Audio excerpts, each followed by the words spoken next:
मुंबईची जीवनवाहिनी असलेल्या लोकल ट्रेनमध्ये पुन्हा एकदा फिल्मी स्टाईल हाणामारीचा व्हिडिओच आता समोर आलाय।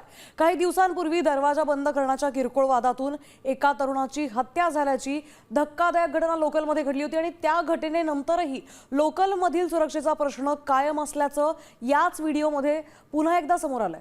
या मारहाणीत मशीन काढ अशी धमकी दिल्याचा दावा देखील प्रवाशांनी केलाय।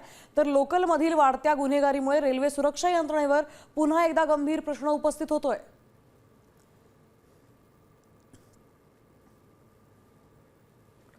पण पाहतो लोकलमध्ये पुन्हा एकदा हाणामारीचा व्हिडिओ आता समोर आलेला आहे।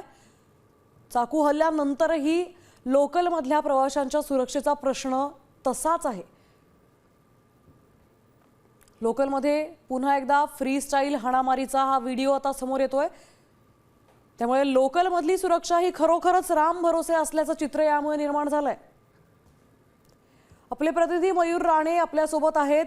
मयूर, पुन्हा एकदा आता लोकलमधल्या या हाणामारीचा व्हिडिओ आता समोर आलेला आहे। काय नेमके अपडेट्स आहेत, काय किस्सा होता हा? नक्की जर पाहायला गेलं तर कुर्ला येथील आता एक नवीन व्हिडिओ आहे। तो एक व्हिडिओ समोर आला आहे। नक्की हा व्हिडिओ कुठला आहे तो कळत नाही आहे। तरुण आहेत, काही मारामारी करताना दिसत आहेत। आता याचा शोध आहे ते कुर्ला जे जीआरपी आहे रेल्वे पोलीस ते घेताना दिसत आहेत। मयूर, धन्यवाद आपण दिलेल्या माहितीबद्दल। तर आपण पाहतोय चाकू हल्ला झाला होता लोकलमध्ये काही दिवसांपूर्वीच एका तरुणाची हत्या करण्यात आली होती आणि त्यानंतर अत्यंत धक्कादायक पुन्हा एकदा व्हिडिओ समोर आलेला आहे। लोकलमध्ये पुन्हा एकदा ही फ्री स्टाईल हाणामारी झालेली आहे। प्रवाशांच्या सुरक्षेचा प्रश्न अजूनही सुटलेला नाही।